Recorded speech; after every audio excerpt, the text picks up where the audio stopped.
uh, only online session, fully online session. Of some service I have to find out. Krishna willing, next weekend we will have offline lesson. So today we are gathering to continue our discussion on Sri Ishopanishad. We had begun mantra 6. Uh, we had done at least some paragraphs of that introduction. Sparko and discussed a little on it. Today we will continue from where we had left off. We will begin with the mantra chana, please. ॐ अज्ञानतिमिरान्धस्य ज्ञानाञ्जनशलाखया चक्षुरुन्मीलितं येन तस्मै श्रीगुरवे नमः श्रीचैतन्यमनोभीष्टं स्थापितं येन भूतले स्वयं रूपकदा मह्यं ददाति स्वपदान्तिकं वन्देऽहं श्रीगुरो श्रीयुतपदकमलं श्रीगुरुन् वैष्णवांश्च श्रीरूपं स अग्रजातं सहगणरघुनाथान्वितं तां सजीवम् साद्वैतं सावधूतं परिजनसहितं कृष्णचैतन्यदेवं श्रीराधा कृष्णपादान् सहगणललिता श्रीविशाखान्वितांश्च नमः ॐ विष्णुपादाय कृष्णप्रेष्ठाय भूतले श्रीमते भक्तिवेदान्तस्वामिन्निति नाम्ने नमस्ते सारस्वते देवे गौरवाणी प्रचारिणे निर्विशेषशून्यवादी पाश्चात्यदेशतारिणे नमो महावदान्याय कृष्णप्रेमप्रदायते कृष्णाय कृष्णचैतन्यनाम्ने गौरद्विषे नमः हे कृष्ण करुणा सिन्धो दीनबन्धो जगत्पते गोपेश गोपिका कान्त राधा कान्त नमोऽस्तुते तप्तकाञ्चन गौराङ्गी राधे वृन्दावनेश्वरी वृषभानुसुते देवी प्रणमामि हरिप्रिये वाञ्छाकल्पतरुभ्यश्च कृपा सिन्धुभ्य एव च पतितानां पावनेभ्यो वैष्णवेभ्यो नमो नमः जय श्री कृष्ण चैतन्य प्रभु नित्यानंद श्री अद्वैत गदाधर श्रीवासादि गौरभक्तवृंद हरे कृष्णा कृष्ण कृष्णा हरे हरे हरे राम राम राम हरे हरे मूकं करोति वाचालं पङ्गुं यत्कृपातमहं वन्दे श्रीगुरुं हरे Krishna I welcome again all the devotees for our Bhakti Shastri discussions. We are in Sri Ishopanishad, mantra 6. So we'll quickly recite the important shlokas, two shlokas. Om Purnamadah Purnamidam Purnat Purnamudachyate Purnasya Purnamadaya Purnamevavashishyate ईशावास्यमिदं सर्वं यत्किञ्च जगत्यां जगत् तेन त्यक्तेन भुञ्जीथा व्याघ्रतः कस्य स्विद्धनम्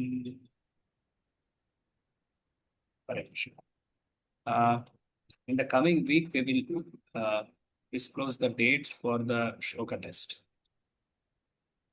It will not be on one specific day wherein all the devotees will be asked to appear for the test. Some 2 days slot will be given. You have to choose at max some 6 to 8 devotees we may take per day. The dates will be released. And first come, first serve. Whoever chooses the date, they will quickly get that for themselves. And as I told last time, you have to recite the shloka without hurry, closing your eyes, keeping your videos on. And you should tell the entirety of the meaning. If not exactly verbatim, you should be at least telling the meaning in your words, the entire meaning of the shloka. So that we will have. Of course, some of you must have completed the open book first questions answer, I hope. Any of you attempted to do it? Hare Krishna. Madhava Prabhu is telling very good people. Anyone else tried? First question about the Ishavasya application. We did discuss about it after the at least attempted to begin. Anyone tried? Yes, Prabhuji. That's very disappointing. Yes, Prabhuji. Yeah, yes, we have attempted, right. I will tell you, it will become only more difficult you postpone. You will now have shloka test. You will have the second question's answer also, which you will be doing now onwards. So at the end, there will be closed door test. So if you do as we progress in the unit, tell certain questions and complete it by say 2 or 3 weeks. Right, please try to do it. If not this weekend, at least by next weekend, complete it. Then it will become easy for you. Okay. So last time we did mantras 1 to 3. We completed. That was the first part of Ishavasya Upanishad. That's the first major part. In fact, you can see the handbook which you have in your hand. There is an overview which is given. You can always refer to it for your quick reference. So the mantras 1 to 3, they are the first part of this book, discussing about the proprietorship of the Supreme Person, Isha. The name is called as Isha. And the law which he enforces for the well-being of the jivas in this world. What benefits you gain if you follow it, what you stand to lose. Then from mantras 4 to 8, especially mantra 4 and 5, we saw what will not help a person in the journey of understanding about Isha. What will not help? Can you recollect? What will not help?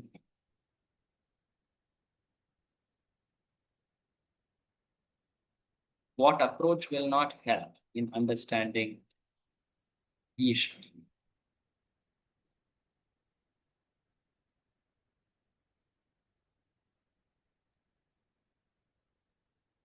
One Knowing cannot the know Supreme him Quality of by yeah, speculation. say yeah, One cannot know him by speculation. speculation. Okay. Yes. Anything more? Others want to add?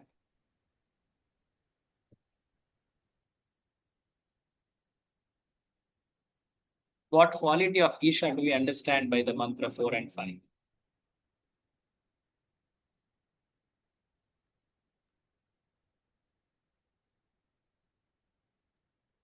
There is one quality which we Submission. heard a lot in Prabhupada's words.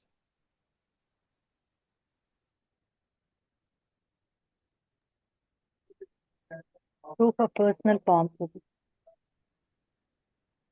Okay, personal form, that's true. Yeah. But there is one quality of Isha which is clearly becoming more and more visible from mantra 4 and 5. His effects, Supreme person. his Supreme. effects, All Effects. providing to all providing. we can see his energies. Okay. All He is providing. Achintya. Yes, that's what I was looking for. He is Achintya. Huh? Prabhupada has repeated that. Inconceivable. That's the crux of the mantra 4 and 5. That how much Isha is inconceivable. He runs, you can't catch him, you can't match him, you can't surpass him, you can't locate him because he's far also, he's near also, he's inside also, he's outside also. So there are very seemingly unintelligible, if we can use them. That which doesn't fit in our rational mind, the description of Isha. That shows that he is inconceivable. His energies are also inconceivable. Then what is the way to understand that Isha? That becomes evident in mantras 6 and 7. That is the essential topic of mantra 6 and 7. Like that part. I have shown this index before also. So what will help is to gain or to cultivate spiritual vision. That will help one to understand Isha. What is this spiritual vision will start becoming evident in mantra 6 and 7. Okay. So let us begin in mantra 6. We had seen the meaning also of 6.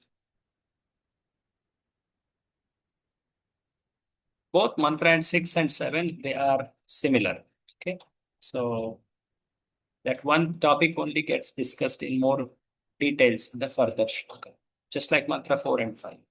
So mantra 6, you see, the shloka says, Yastu sarvani bhutani atmanyevanu sarva bhuteshu chatmanam tato na vijugupsate. Yah, yastu, yah means that person. That person who was called as Isha in the very first shloka, he is being referred as he. He sarvani bhutani atmani eva anupashyati. So actually, here the word he, actually it refers to a person who is trying to understand Isha. It's not Isha himself. Yeah, sorry. So Yaha means one who sees that Isha is in every person, in every jiva, sarva bhuta sthita. Sarvani bhutani atmani. Atmani here means the Paramatma. The word Atma has multiple meanings. Often Atma is famously understood to be the spirit soul. Correct? But Atma can also refer to mind. Atma can refer to the super soul or Paramatma, as in this shloka. So, in Sanskrit, the words actually take the meanings according to the context, according to the situation of description. So, here Atma should be taken as what is it? Super soul, Paramatma. So, one who sees that Paramatma is there in all the jivas, Sarvani Bhutani. It's not telling only human beings, it's not telling only Indians. For every person, every jiva, including plants, reptiles, trees, everything. Such a person, he sees the super soul in every jiva and Sarva Bhuteshu cha Atman, and all the jivas in the super soul. I will repeat this. One who sees the Paramatma in all the jivas and all the jivas in Paramatma. There's a difference here. Both doesn't mean the same. Such a person who has this vision, such a person truly understands the Isha. And he doesn't do hate, he doesn't envy others. Na vijugupsate, jugupsa. Jugupsa means to hate. So the translation, would anyone like to read the translation? See in your books. He who systematically sees everything in relation to the Supreme Lord, who sees all living entities as his parts and parcels, and who sees the Supreme Lord within everything, never hates anything or any being. So, who truly understands Isha is someone who sees all the jivas in connection with that Paramatma. He truly understands the Isha. So, it's not a anyone in the road who can speak about that supreme person. No. It requires a deep realization of seeing all the jivas in connection with the Isha or Paramatma. And such a person truly knows Isha, and one should learn from him. That will be the import actually. So Prabhupada begins telling this description is of a very elevated person called Mahabhagavata, who is also called in another name as Uttamadhikari. Had we begun this, Hare Krishna, the three adhikaris, had we begun? Yes, Yes. Prabhu. Yes, Yeah, Prabhu. correct. Then let us quickly recollect. Someone would like to describe these three levels, maybe first one, the lowest one, Kanishta Adhikari. What are the qualities of a Kanishta Adhikari? Would like to describe. Hare Krishna, Prabhu. Manapana. Yeah, one person at a time can speak. Yeah, yes, Prabhu. Uh, uh, First person who is Kanishta Adhikari, Ah, who can see the everyone has non-devotees and think himself to be a devotee.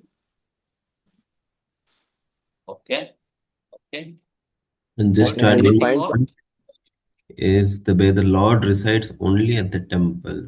So he has a temple, realization that the Lord is only at the Okay. He understands that the Supreme Person is only at the temple. Okay.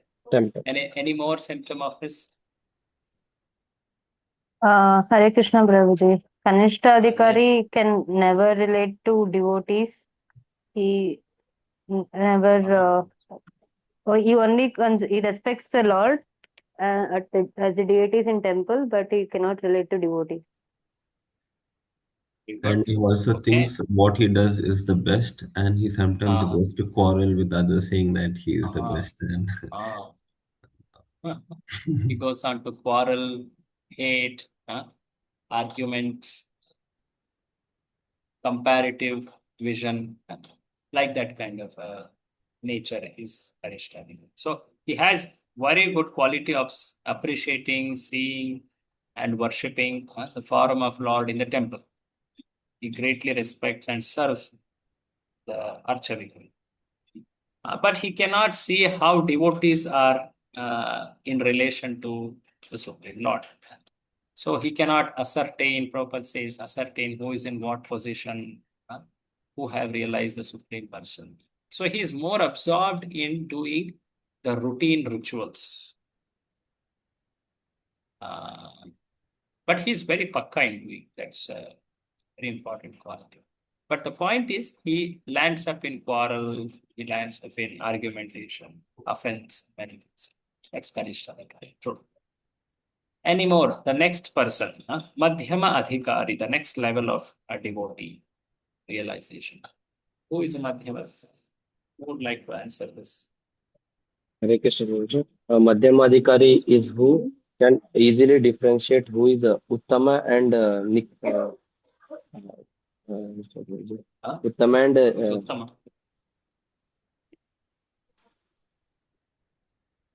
Uh-huh. he can easily differentiate, Prabhuji. He can have the knowledge to differentiate Uttama and what do you call it? Just last one is there, no? No, it's not. He can easily differentiate it Kanishta. and Kanishta, Prabhuji. Uh-huh. Kanishta. They can easily differentiate between them, Prabhuji. Not as like Uttama Adhikari, he can see all the devotees Okay. as a devotees except himself. Uttama Adhikari. Yes, Anything Prabhuji. more? Anything more? Thank you. He Anything gives more? he gives love of Godhead uh, to everyone, Prabhu. Is love of God to everyone. Yeah. Madhyama Nice. Adhikari Thank you. thinks there is Krishna in everyone as Paramatma. So he sees Krishna and also, and sees Krishna in temple also, but he has got the tint of compassionate. So he's compassionate and he sees Krishna as Paramatma, but also he keeps distance from envious people or enmity or atheistic people. So he likes to keep a distance from them. Yeah. So, anyone else want to add? Madhyama Adhikari develops friendship with devotees. Hmm. Mhm. That's good. Yeah. What else? He also preaches and Hmm. avoids atheists. Yes, yes. I was looking for those specific type of exchanges he has. Yeah. So with the Supreme Person, Krishna, he has the exchange of love and devotion. His relationship is of love and devotion. With respect to devotees, he has friendship.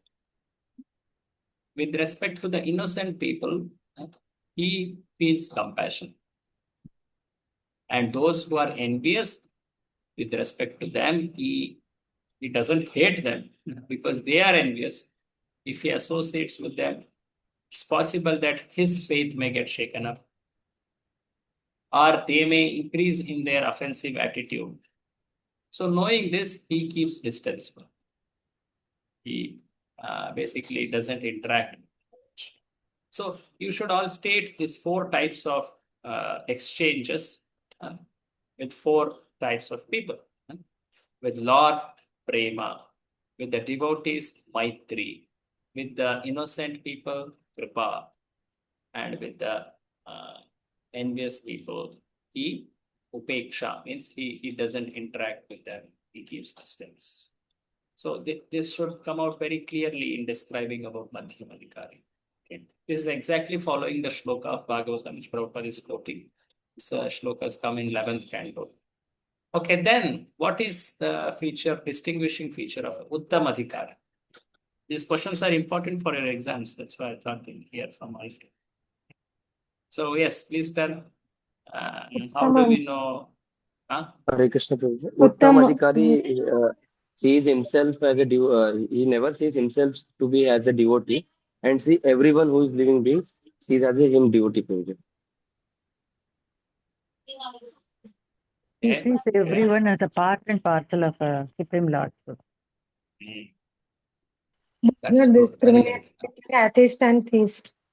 I mean, everyone It say does that not part and discriminate. parcel. Prabhupada is writing Atheist and this. theist. So Mataji, I would like to hear, what does it mean he does not discriminate?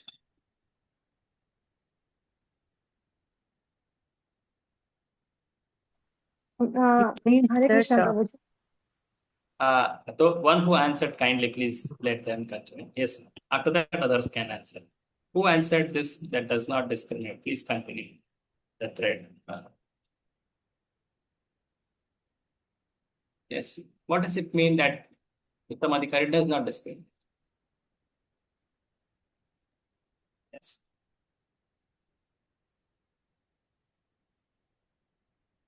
One who was answering before, please continue. Sees every Hare Krishna Prabhuji.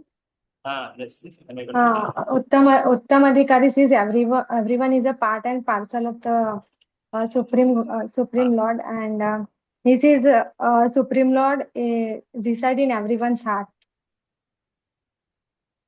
Okay. Okay. Thank you. Anyone else want to add? Thank you. Anyone else want to add? He never envies or feels any jealous, any kind of jealous towards all the living entities.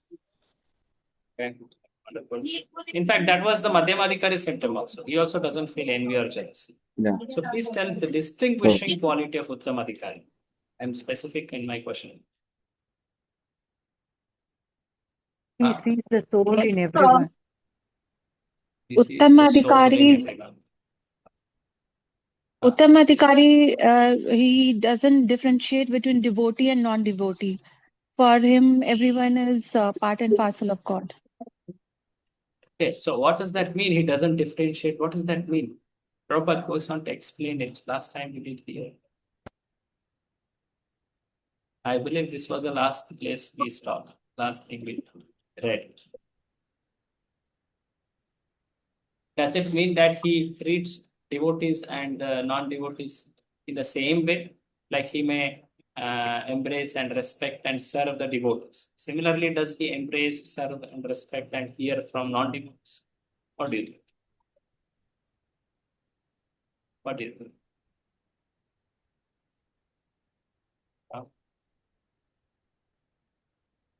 So his vision, as all of you pointed out, is to see that everyone is part and parcel of God.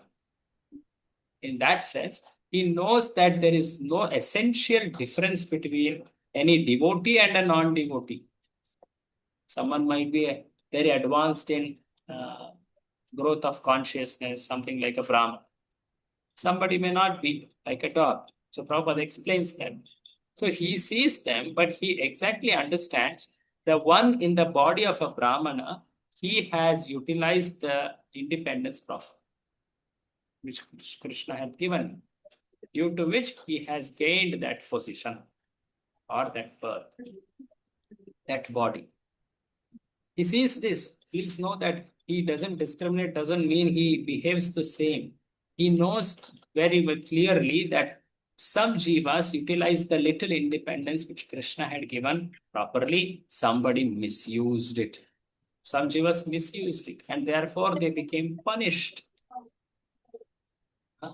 So he sees them, essentially everyone as the part and amsha of the Bhagavan. So what he does, that's interesting. What he does at that vision is that he goes to help those who have misused the independence to rightly use. He goes to preach, he goes to in fact help them, he goes to award them some spiritual merit called Sukriti, which Madhyamadikari may not be so, how do we say, realized to do. He may himself hesitate, feeling that I may get affected. Is it not? So, but Uttamadhikari is not affected by any type of association in this world. He has attained that very high realization.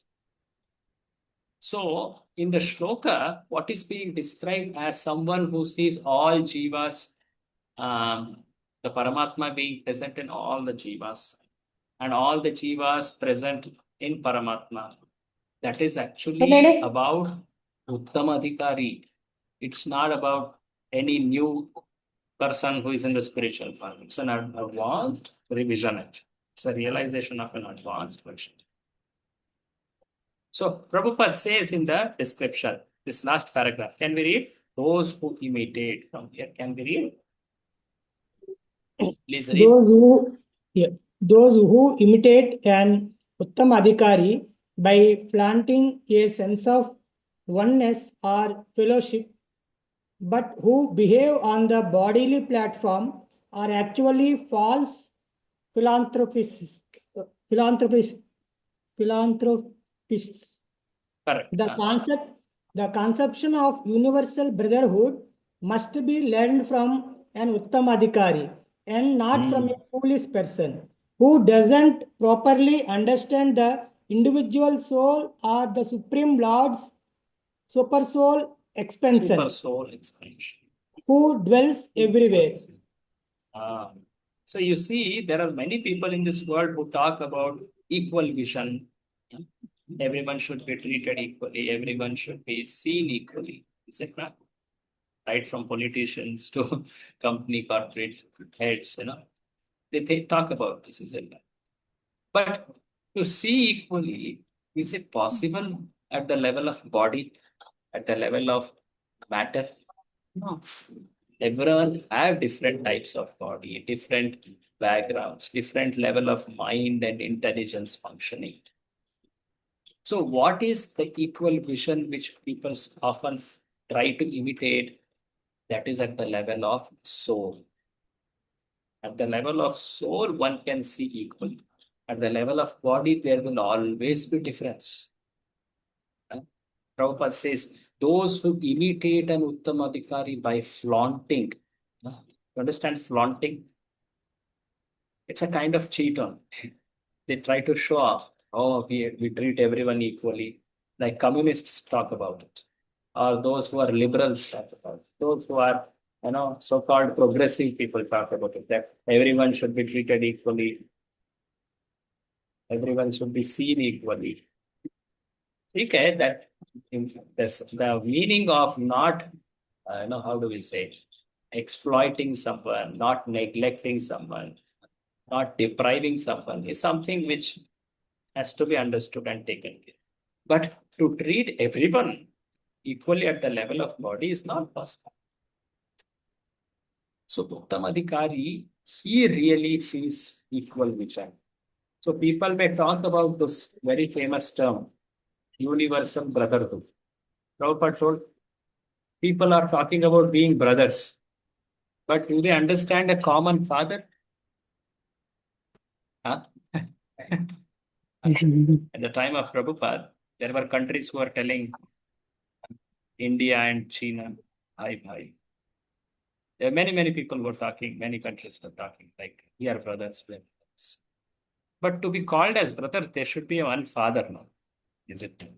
Prabhupada's logic was very simple. So first, recognize the one supreme father. Then all these talks will become really meaningful.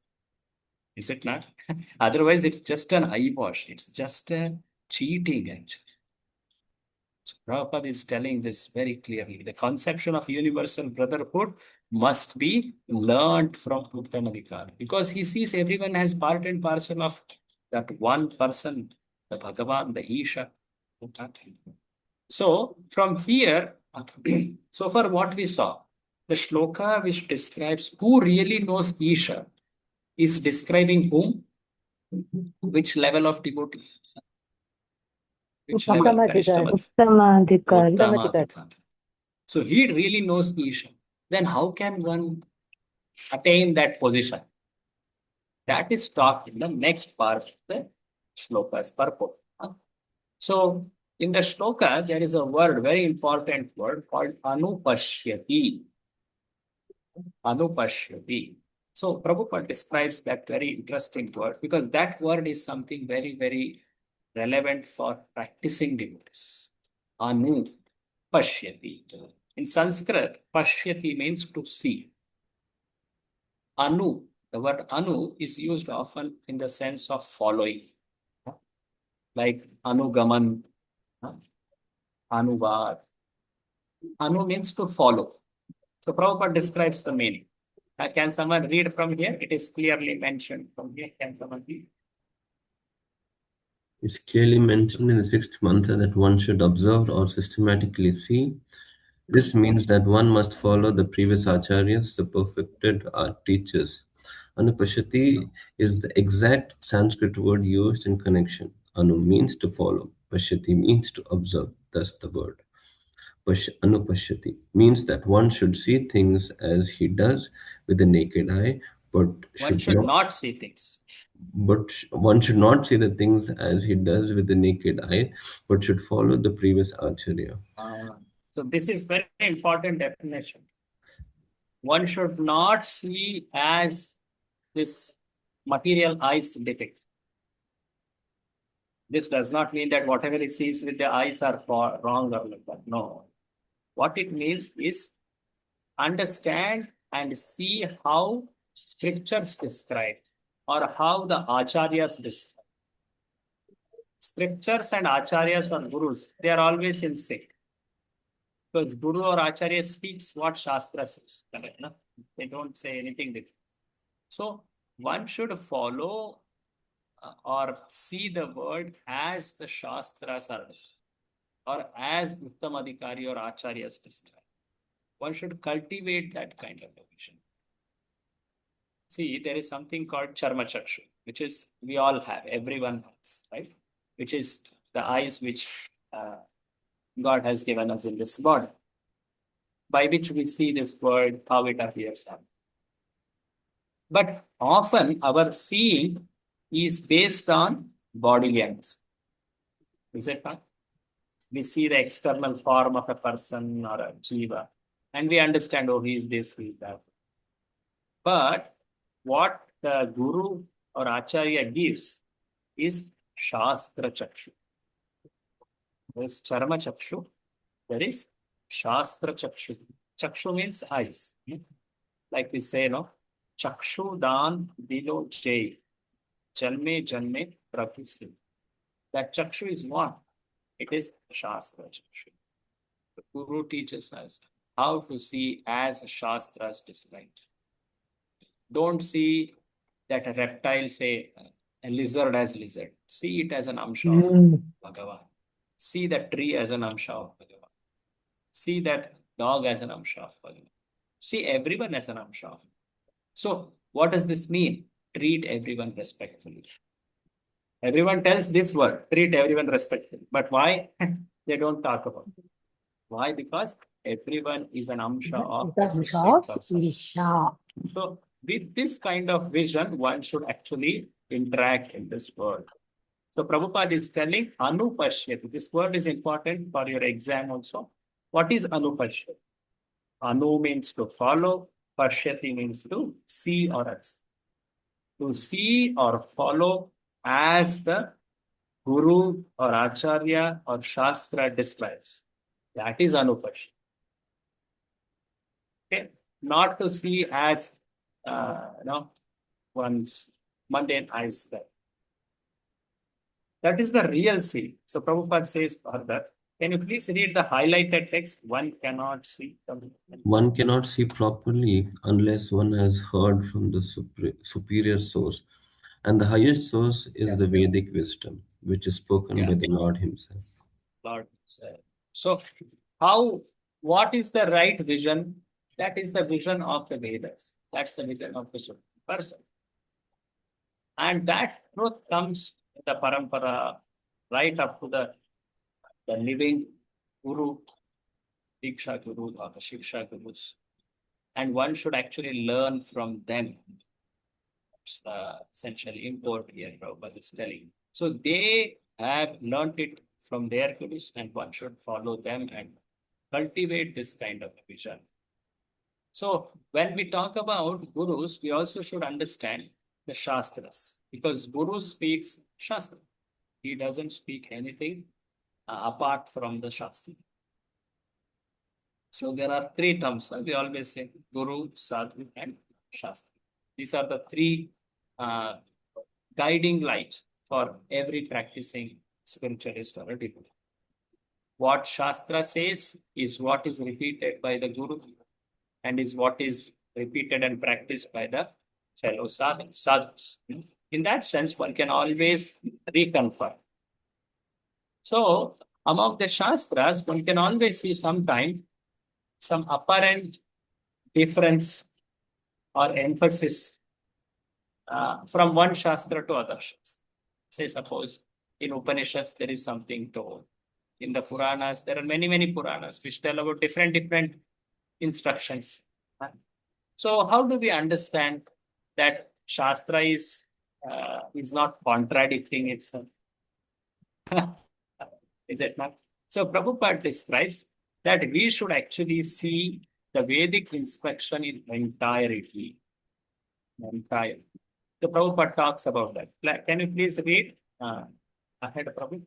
At present, there are many commentaries on the revealed scriptures, but most of them are not in line of the disciplic succession coming from the Srila Vyasadeva, who originally compiled the Vedic wisdom. The final, most perfect and sublime work by Srila Vyasadeva is Srimad Bhagavatam, which is the natural commentary on the Vedanta Sutra. There is also Bhagavad Gita, which was spoken by the Lord Himself and recorded by Vyasadeva. These are the most important revealed scriptures, and any commentary that contradicts the principles of Bhagavad Gita or Srimad Bhagavatam is unauthorized. So see, every proper sampradaya, which always has some defining books which tell the Siddhanta in that sense. Here Prabhupada is telling in common in general. That is Bhagavad Gita and Bhagavad. Apart from this, every sampradaya may have some other books. Say like Sri Sampradaya has Vishnu Purana. Madhva Sampradaya has Mahabharata also, along with these things. But for us, Srimad Bhagavatam, the Gaudiya Sampradaya, the Chaitanya Sampradaya, Srimad Bhagavatam is the foremost book. That's why Prabhupada instituted everyday discussion on Srimad Bhagavatam. So, that's in fact the Vyasadeva's most mature, final contribution to the human society. So that's why we should consider that those two are the most important for the Chaitanya Sampradaya followers. In fact, that is the essence for all also. So Prabhupada says one very interesting statement. Read this. There is a complete, read this. There is a complete agreement among the Upanishads, Vedanta Sutra, Vedas, Bhagavad Gita, Srimad Bhagavatam, and no one should try to reach any conclusions about the Vedas without receiving the instructions from the members of Vyasadeva's disciplic succession, Uh, who believe in the personality of Godhead and its diverse energies as they are explained in Sri Upanishad. So all the scriptures apparently may speak different instructions, but internally, as a conclusion, they have complete agreement because they want every jiva to rise to that final, most elevated stage of Uttama. So different shastras talk to different Shraddha people, different jivas having different Shraddha or Adhikar is called. Those people who have Karma Shraddha, Karma Adhikaris they are called, who want material happiness and they are trying to find some means for it in Vedas. For them, there are many rituals told, many for worship prescribed. At the same time, there is also a lot of instruction on devotional service, how this world is ultimately not going to satisfy the desires of the eternal desires of the spirit. These things will be told there also. And those who have jnana adhikara, the adhikara for the jnana marg, for them also, there will be description about how one should try to understand that supreme who is above the matter. One should deeply think about him, read about him, contemplate about him, like that. And there also, in their scriptures also, there will be some instructions about bhakti and also the impermanence of this world.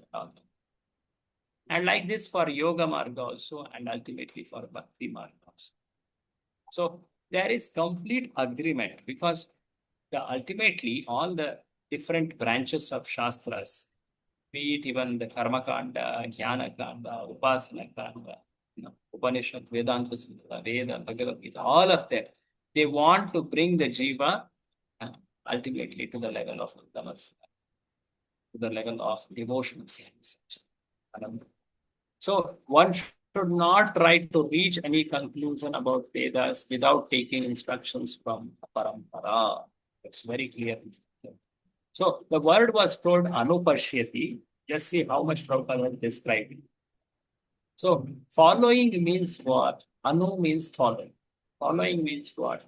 Following the Shastras, following the vision which is given by a guru, learn from him, and then act upon it according to his instructions. That is following. So this word Anupashyati is very important, and this word will be described in the next shloka more. Okay, you will be seeing that very same word appearing in the next shloka again. Okay, so the last paragraph of this purport, Prabhupada says that how Uttam Adhikari is the real well-wishing person for the world. Can you read the highlighted text, Prabhu? One who imitates the symptoms of an Uttamadhikari may serve another's outward body for the purpose of fame or material reward, but it does not serve the spirit soul. Such an imitator can have no information of the spiritual world. The Uttamadhikari sees the spirit soul within the material body and serves him as spirit. Thus, the material aspect is automatically served. So when we say Uttamadhikari is seeing at the level of soul, does he neglect the needs of the body? That may be a question. Is it not? No, not necessarily. The Prabhupada says he does, whatever he does, it includes the body also. So in that sense, the body is automatically served. The material covering of the jiva is automatically served.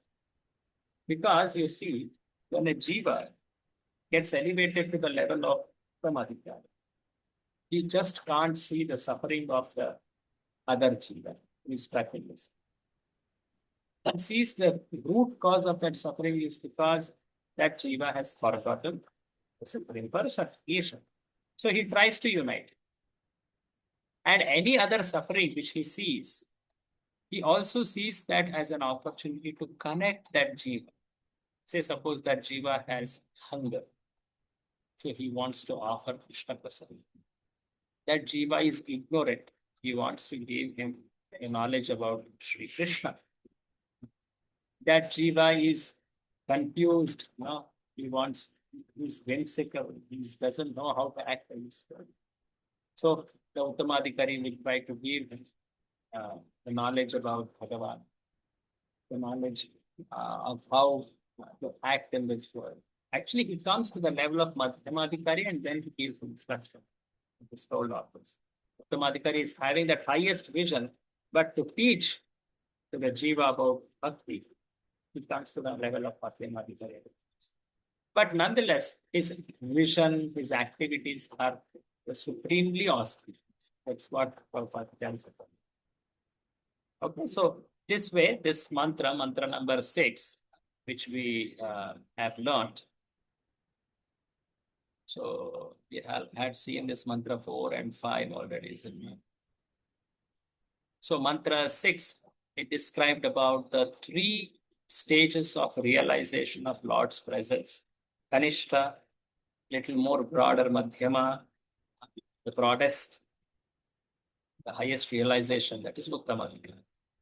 And the true knower of Isha is the Uttamadhikari.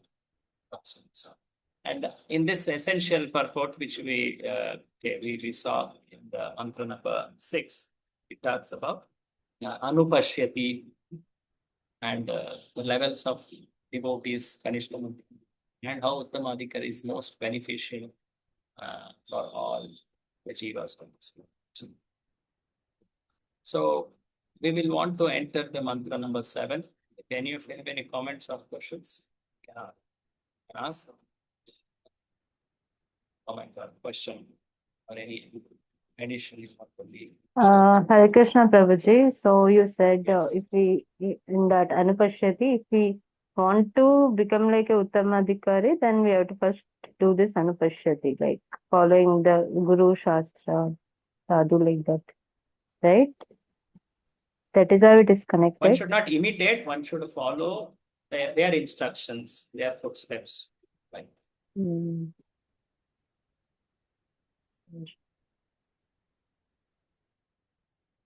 Right. Anyone else want to any question? Okay, you can take any questions or comments again. We will begin mantra 7. Okay. So mantra 7 follows the thought of mantra 6 only. What mantra 6 was telling is to develop spiritual vision. The vision called as Anupashyati. Is it not? And that vision, if one has, he will not hate other jivas. That was also told in the shloka. You may remember. Now that will be explained more. Let's see it. Yasmin sarvani bhutani atmaiva bhutvijanatah tatra ko mohaka shoka ekatvam anupashyatah. So by seeing this shloka, you can understand what was common between mantra 6 and 7. What's common? Yasmin Sarvani. Anupashyati. Anupashyati. Anupashyati. So he sees, there is one special word also coming here, ekatvam. We will see that little more in detail. In the purports will come out more detail and later.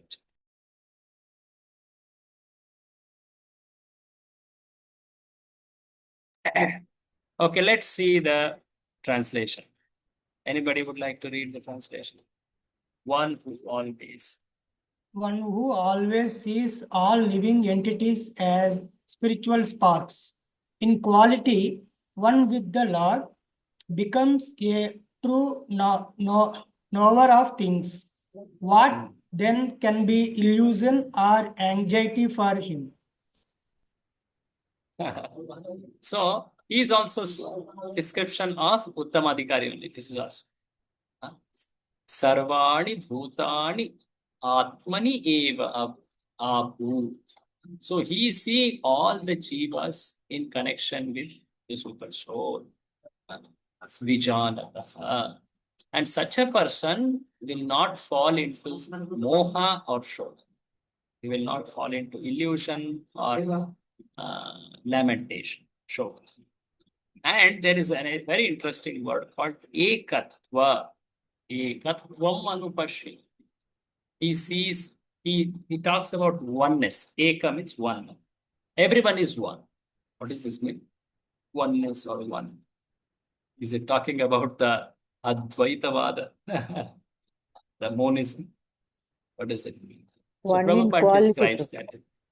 Oneness and one. Sure, Prabhupada doesn't let us become confused. He immediately says, not just oneness, oneness in quality. So let us see that and try to see the purpose.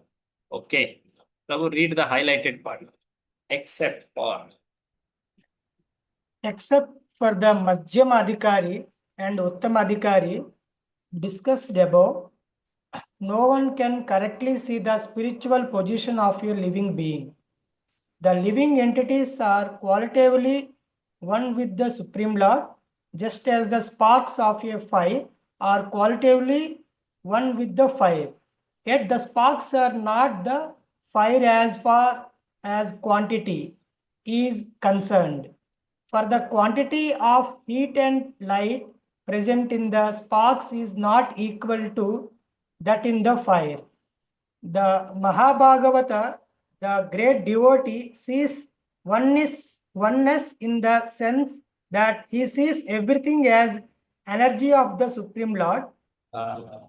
That's an interesting thing. He sees everything as energy of the soul. So, we understand that three types of adhikaris, but who actually tries to understand properly Madhyama and Uttama? Kanishta Adhikari, he doesn't respect or see jivas properly. Is it that? So, Madhyama Adhikari, he has an understanding, theoretical understanding at least. Uttama Adhikari has a realized understanding. Madhyama Adhikari is also quite realized, but Uttama Adhikari is completely realized. So they can see the spiritual position of the jiva, that all jivas are connected to the Paramatma or the Bhagavan themselves. So there is an example given here. You have heard this very famous phrase, which is very common, Srila Prabhupada spoke. Qualitatively one, quantitatively different. Correct, no? So the jivas are qualitatively one with the Supreme Person, but quantitatively they are different. That's the principle of Chaitanya Mahaprabhu's Achintya, Bheda, Abheda, Tatva. Bheda means different. How are they different? Quantitatively different. And how are they Abheda? Qualitatively Abheda. Qualitatively they are one. And both are told to be simultaneous. That's the most inconceivable part of it. No? Achintya Bheda. That's why simultaneous oneness and difference. So the example which Prabhupada is telling, please remember these examples. These are very important examples. The fire and spark. There is one more example which will come later. The ocean and the water drop. So the fire and the fire spark both have same property, similar properties, heat and light. But the difference is in quantity. So Prabhupada is telling that part. The big flame can burn some, really can produce a lot of light and lot of heat.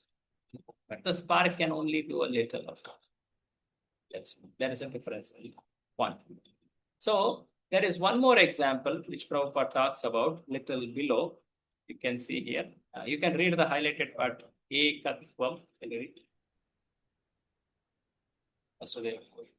Ekatvam anupashyata indicate that one should see the unity of all living entities from the viewpoint of the revealed scriptures. The individual sparks of the supreme whole, the Lord, possesses we all- will read that part a little later, but just go to the below yellow highlight. Yeah. Quantity. Quantity of salt present in a drop of sea water is never comparable to the quantity of salt present in the complete ocean. But the salt present in the drop is qualitatively equal in chemical composition to all the salt present in the ocean.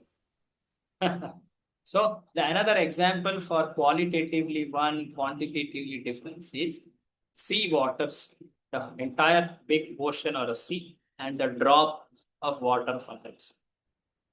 The saltiness is same, but the quantity is very, very. The ocean may have some things which may not be present in the drop. Any example? Fishes. Fishes. Very good. So many living entities, aquatics. The ocean may have waves, you know, it can have many such things, but in the drop it may not. The drop has chemical composition, qualitatively it is same. Now, Prabhupada talks, okay, when we say qualitatively same, does it mean that all the qualities of the Supreme Person are there in the Jivas? All qualities of the Supreme Person are there in the Jivas? So, it is not entirety. Actually, to be exact, it is quantitatively similar. Qualitatively similar. Qualitatively similar, not qualitatively one. Like Jiva is Sachidananda, Paramatma is Sachidananda. But Jiva, the Paramatma compared to Jiva, has many, many qualities. More than Jiva, right? In Bhakti Rasamrit Sindhu, Srila Prabhupada goes on to describe in the Nectar of Devotion that among the unlimited number of qualities of the Supreme Person Krishna, 64 are most important. Those 64, among those 64, when a jiva becomes very qualified, when he attains his natural position, a liberated position, then he can develop up to 50 qualities. Out of 64, how many? 50 qualities. Now, there are some entities, Rudra, Shiva, who have more qualities than the Jivas. The highest Jiva is Brahma. Okay. In any universe, the highest, most elevated Jiva is Brahma, Chaturmukha Brahma. Shiva, he has 5 more qualities compared to Brahma. These are described. Which are those qualities? They are very exactly described in the chapters 20, 21, 22 of Nectar of Devotion. You may refer that exactly. And more than Shiva, Narayana or Vishnu, he has 5 more qualities. He has all those qualities of Jiva plus Shiva plus 5 more unique qualities. And Sri Krishna has even all the qualities of Jiva, Shiva, Vishnu, plus some 4 very unique qualities. Venu Madhuri, Bhakti Madhuri, Leela Madhuri. What is the other one? Bhakta Vatsala. Huh? Bhakta Vatsala. Yeah, that's Prema Madhuri and Bhakta Madhuri. There's one more. Rupa Rupa Guna. Madhuri. Rupa Madhuri, yes. Rupa, Venu, Bhakta or Prema Madhuri, and then last one was Leela. Leela. Leela Madhuri Prabhu. Hare Krishna. He's reminding us of Krishna's unique quality.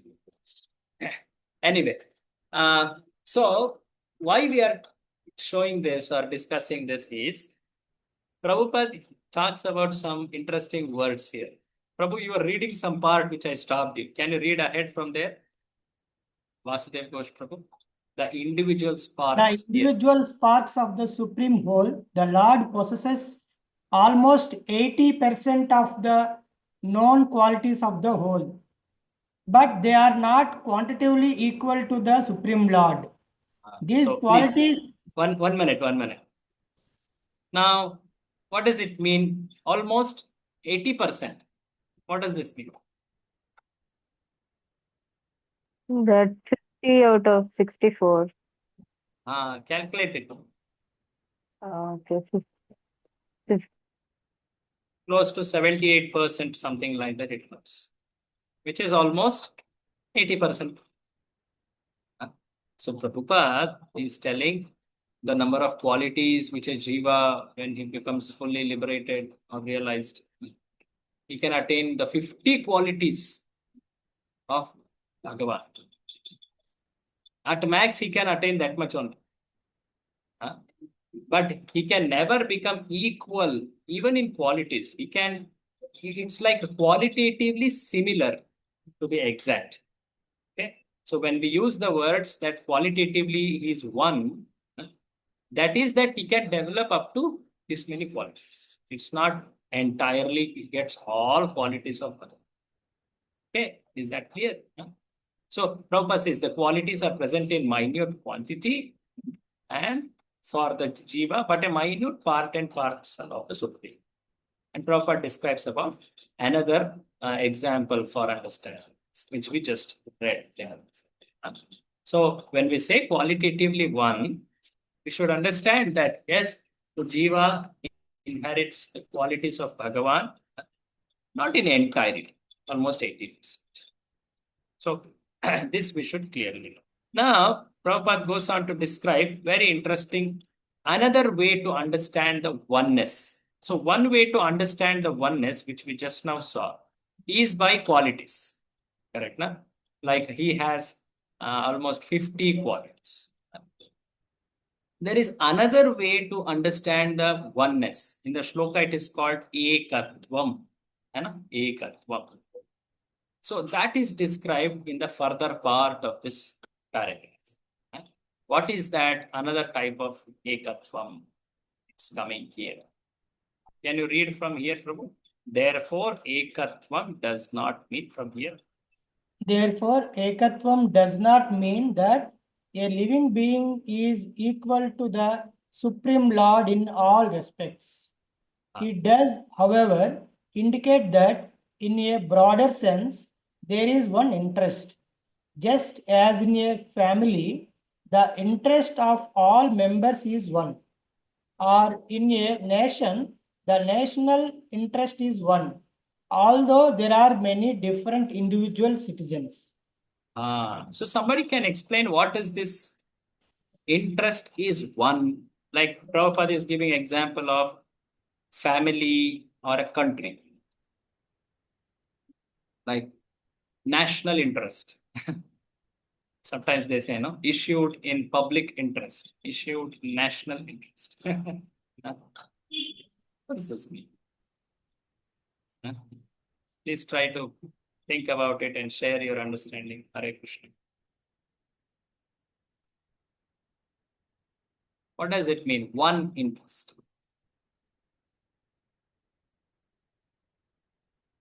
Did you all get it? What we are reading? What does it mean? Please tell, Prabhu. Serving each other, Roju. Serving each other. Okay. Okay. Yes, interest, important. Yes. In a family, everyone serves each other.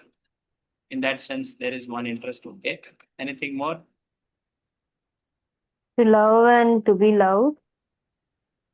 Love and to be loved. Okay. Okay.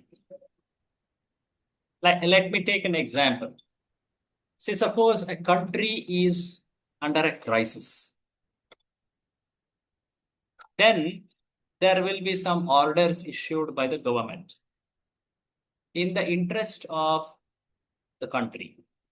We request all the citizens to stop using petroleum and start staying at home and work. Recently there was some announcements. Now, what does this mean when they say in the interest of country? What does this mean? It means as a whole country, one has to follow. Yes. Okay. As a whole, everyone should follow. Okay.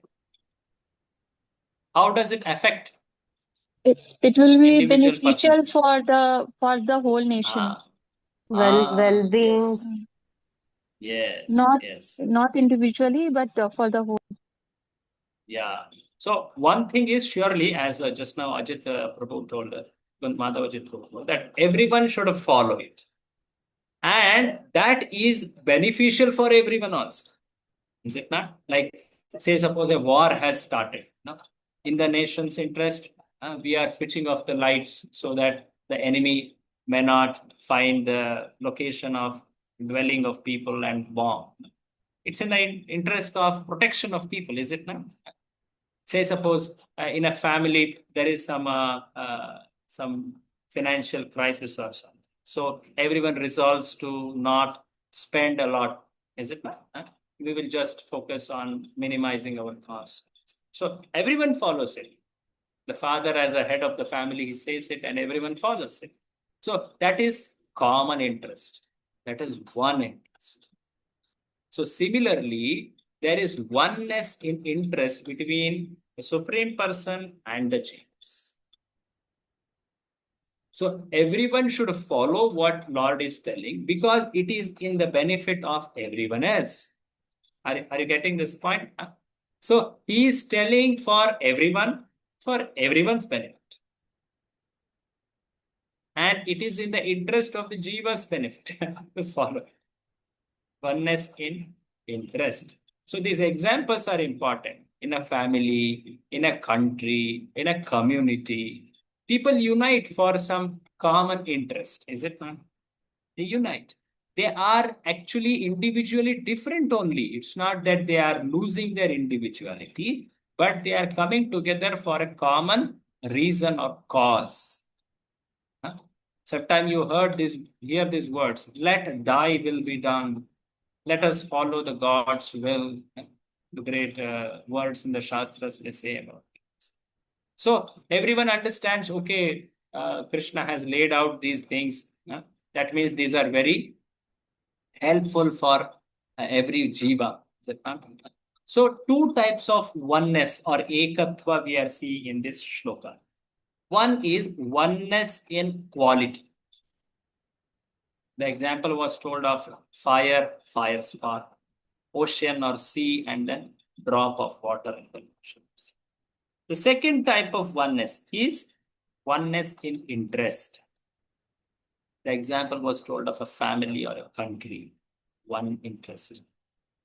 So both this oneness with respect to Jiva and the Supreme Lord. But oneness never means that the Jiva loses individuality, which is a great misunderstanding, which is an understanding of Advaitavad or Maya. Is it not? That's never told in the Shastra or by Acharyas. No. If Jiva loses individuality, then what remains? Thing remains. So there is no talk about bhakti or this and that, because only when the jiva is individually present, then only this bhakti, this seva, this vision, all these are talked about. So that is important. So please note these two types of oneness. Prabhupada talks about this. So Bhagavad Gita, Prabhupada tells that all the jivas are emanations of jiva's marginal potency. All of them belong to the family of the Supreme Lord. And therefore, there is oneness or oneness in interest. There is no clash in the interest. In this world, a lot of trouble or difficulty happens because one violates this one interest, which is actually beneficial for all jivas. So Prabhupada talks about that whatever misery we see in this world is because we lose the sight of that oneness in interest. So he says this. Can you read the highlighted part from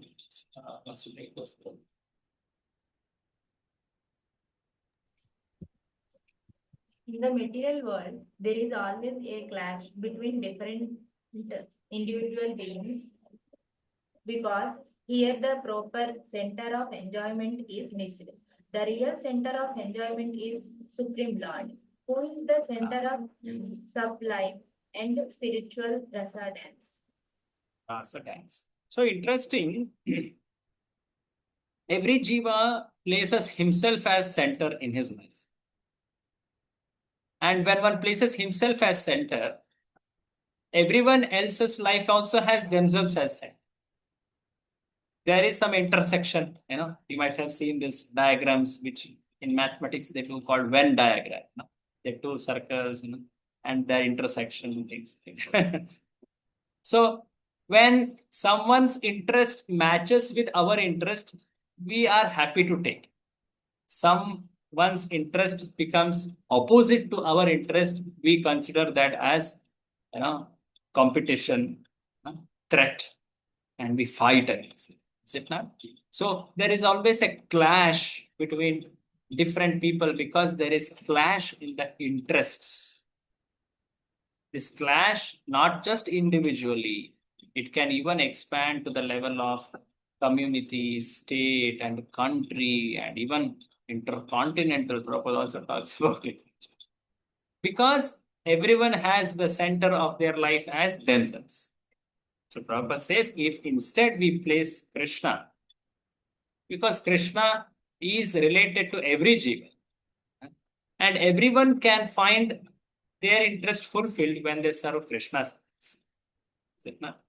So then there will not be any threat perceived, any quarrel, any misery or like that. So that's the meaning of the shloka saying there is no moha or no shoka.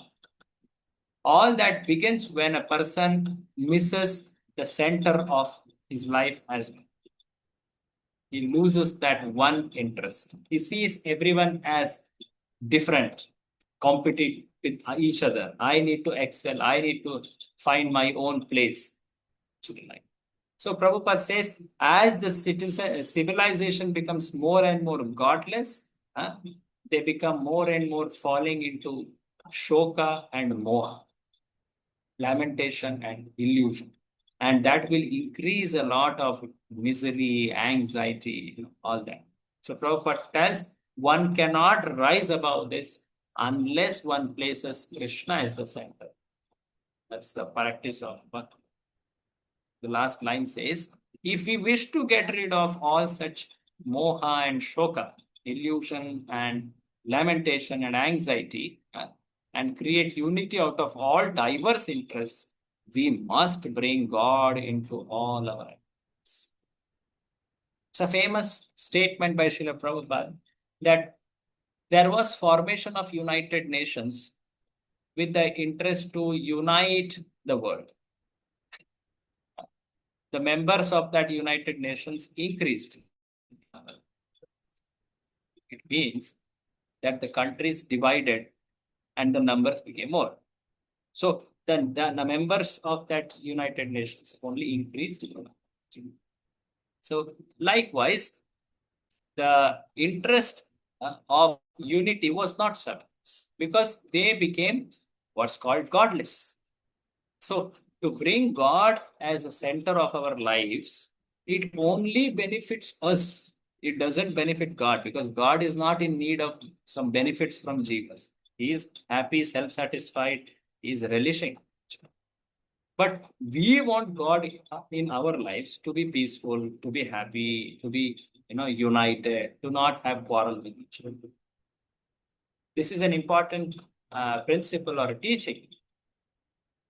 The need of God in our lives. Why? It is for the Jiva's benefit that he needs God. So Prabhupada says, as he says ahead, Mataji, can you continue? The results of our activities. The results of our activities must be used to serve the interest of the Lord and not for any other purpose. Only by serving the Lord's interest can we perceive the Atma Bhuta interest. Atma Bhuta. Atma Bhuta interest. Atma Bhuta interest is actually Paramatma's interest, or it becomes the Jiva's interest. Can you read below the Supreme Atma part? The Supreme Atma or Paramatma alone maintains all the individual minute beings. For the Supreme Lord wants to derive pleasure out of their affection. The Father extends himself through his children and maintain them in order to derive pleasure. If the children obey the Father's will, family affairs will run smoothly. With one interest and a pleasing atmosphere, the same situation is transcendentally arranged in the absolute family of the Parabrahmana. Parabrahman, the Supreme Spirit. Great. So, scriptures do talk about the world as a family. Not become very narrow in our vision that my family is the small one. My people are only these people. Scriptures talk about Vasudhaiva Kutumbakam. Earth is one family. So, Mother Earth. If Earth is mother, question to be asked is, who is father? So people say, yes, Earth is the one. But they don't talk about father. It's Varahadev or it's Vishnu or it's Krishna. Is it not? Bhudevi, Shri Devi. They are all coming from Srimati Radharani. It's Krishna. To think that this is mine, this is others. This is a very narrow vision. I am Nijat Paro Veti Gananam Lakuchetasa Udara Charita Hyashu Vasudhaiva Kutumbakam. It's a verse, actually. It is actually Niti Shastra verse. But those who are really broad-minded, like Uttamadhikaris, they see this whole world as a family. And all the jivas here are all family members of Krishna. Like father, he doesn't want to see any family member, any of his child suffering. Is it not? He would like to see how to make him happy. Yeah. Similarly, the Supreme Person, Krishna, he wants to see that every jiva in this world is happy. And carrying that mood, the great acharyas, the devotees, they want to preach this bhakti to make everyone happy. Not just people of this one small tract called India, or not just people of some particular sect. No, everyone is child of Krishna, so everyone is qualified to do bhakti. Is it not? That's the vision of real Mahatmas. And that Mahatma is not a title which government awards, or some people say, no. In Bhagavad Gita, that word Mahatma is told for great devotees. You may know that famous verse, Mahatmanastu mam partha. Krishna says, no, Daivi prakritima shrita bhajantyananya manaso Yatva Bhutadimadhyayam. And then it's told later, Satatam Kirtayanto Mam. That's the quality of a Mahatma. Yatantascha Dhradavrata Namasyantascha Mam Bhaktya Nitya Yukta Upasate. So real Mahatma is one who is sheltered in Daivi Prakriti and he sees all the jivas as children of Krishna. And he is always glorifying Krishna, telling everyone about Krishna. And such a position of Mahatma, which is told in this shloka as Maha Bhagavata Uttamadhikari, that is the vision which one wants to attain. How can one attain such a vision? Because such vision will not give any moha or shoka. It will not breed any hatred. Such a nice vision, no, of world. If one only gets this kind of vision, then the world becomes such a happy place. Is it not? It's such a peaceful place for everyone to practice bhakti. But how to get that kind of a vision of Uttama Adhikari or Mahabhagavata? How to get? Just saw no, in the earlier shloka also. How do we get? Anupashyati. Anupashyati. That is the key. To follow in the footsteps of Shloka. One should never imitate them. Like politicians say, oh, one should have equal vision. But they hardly know about Bhagavan or Atma, like that. One should actually practice the teachings which those Mahabhagavatas are telling and develop that spiritual vision. See, we want to ultimately understand, see and understand that Isha, who is beyond our material vision. But how do we get to get those qualities to see him? First, see the people around, the world around, as an amsha of Part and parcel of part. So, whatever is there around, one should first develop spiritual vision towards it. Then one will get that transcendental vision by which one can see the supreme transcendental person, Krishna. So how to see the world in spiritual vision? That Mahabhagavata teaches. That an Acharya teaches. That is the word Anupashya. Like that. So in this particular shloka number 7, small but has very clear, nice teaching. Is it not? What is ekatva between Jiva and Super Soul or Supreme Lord? It's in quality, it's in interest. So you will be asked, define ekatva. So you should tell both, huh? Then what else? It's told about, okay, why one should be in oneness with the Lord? Because one will be freed from moha, shoka, or dvesha in the earlier shloka. So how to do it? You start working towards that by following Anupashya. Work in the interest of something. So in this way, one should actually develop this spiritual vision. It's like the example Prabhupada told about family. Nice examples, which we can all relate with. How there are different varieties of people. Everyone is individual, but all stand for one common interest in a family. Similarly, in a country, there could be different types of people in a country. Sometimes even different faiths, but they all have one common interest, say of protection, security, prosperity, all that. So there is a unity, oneness. That's there. And similarly, in spiritual world, there is oneness. Every jiva, he understands how he should serve Krishna in his best capacity. Every jiva in spiritual world, as Krishna has the center. And that is a spiritual faith. Prabhupada talked about it. How this whole world is a family. Everyone, it's a big family. That's the vision of Mahabharata. Like that. Once, Srila Prabhupada was in a program. I always love to tell this pastime of Prabhupada after this shloka. It was in Indore, I believe. There was one Gita Sammelan for which Prabhupada was called actually. So he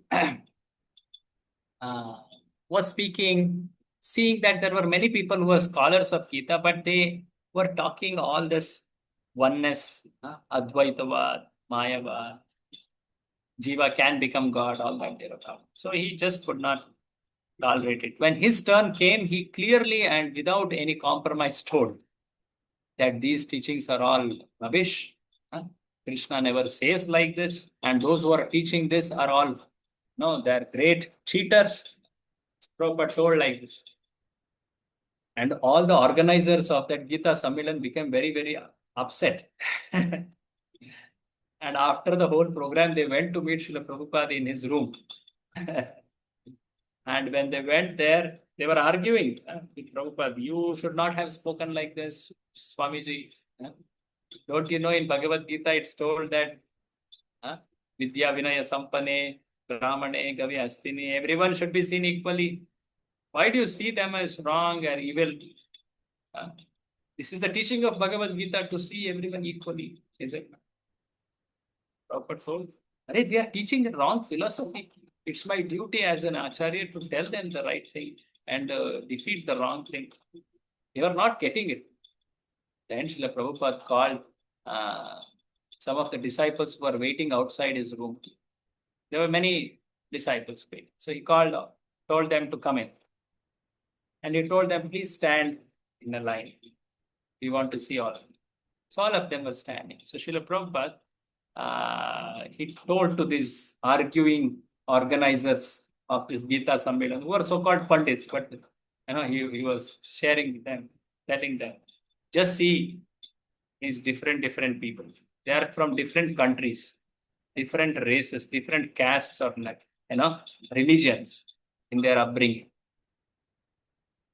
My vision of Samadarshina, and that shloka ends like that, no? Pandita Samadarshina is to see every jiva as part and parcel of Krishna and to give them facility to practice Krishna Bhakti. And what is the equal vision, which I am trying. So all of them did not have any words to say because no one understood it. Samadarshina means like this. Samadarshina doesn't mean just seeing equally, but to make everyone get the facility, guidance to practice Krishna Bhakti. Because ultimately Krishna is not just God for Indians or for Hindus or for, like that. No? Aham bija pradah pita. He telling everyone I am giving the bija. I am the father of everyone. So in that sense, every jiva will ultimately be most happy if he is connected to Krishna. So that an acharya does. That's the interest which the acharya serves. That's the interest of Krishna, of Chaitanya Mahaprabhu. Anyway, it's a very nice shloka which has a lot of practical relevance also. And if you have any comments or question on this shloka, mantra number 7. 7. Yes, Kirtilatama, yes, please. Prabhuji, you said about having the similar interest that then there will be no clash. Then that means that to know Krishna's interest, we need a representative in our life, no? To always give us the right guidance. That is the application of Correct. it. And one more question was, Lord derives pleasure. 1 minute. I am not 1 minute. I'll just see the specific line. Supreme Lord wants to derive pleasure out of their affection. Yeah. So this is the Yes. purpose why we were created, right? Can you Ultimately, tell more about that? okay. Ultimately, all the jivas are eternally part and parcel. It's not that they are created. In the Shastras, there are words like ekosyam, ekah bahusyam. The one became many. This is a Upanishadic word. Prabhupada also quotes that in the Puranas. So it is ultimately that one supreme person. He only expanded into many. It is to make us understand that all the jivas originate from. But we also should know that jivas are eternally the part and parcel. It's not that at one point they became created. Okay. So there is an eternal relationship of servant and master, or beloved and lover, no? In that sense, between Jiva and the Ishvara or Krishna.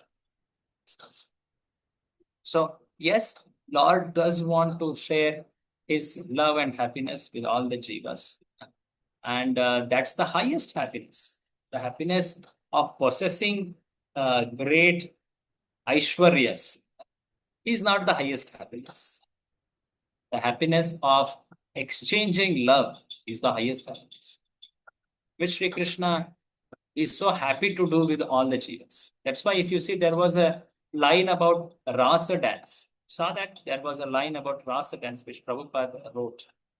Why is he writing about Rasa dance in Ishopanishad? One may wonder.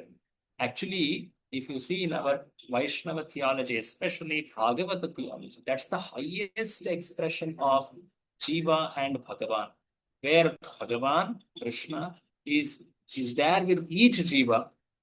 He is exchanging love with each Jiva. We should not just see they are gopis. Yes, they are greatest devotees.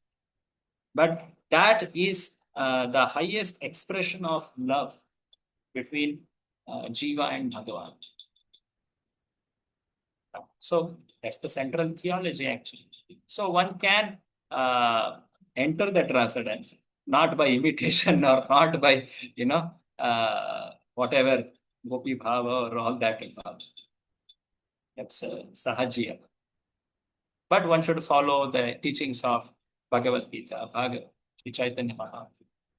That's the real way actually. Okay, so yes, it's true that Lord wants to share, relishes more happiness by exchanging with Jivas. Though he is self-sufficient, but the nature of love and happiness is that it always increases. Is it not? So it's not a blemish on his quality of Swayam Purnata. He is always complete. At the same time, he wants to increasingly relish happiness by exchanging love with the Jains. It's a And yeah. and how do we know that we are giving pleasure to the Lord? Like Lord is satisfied with us.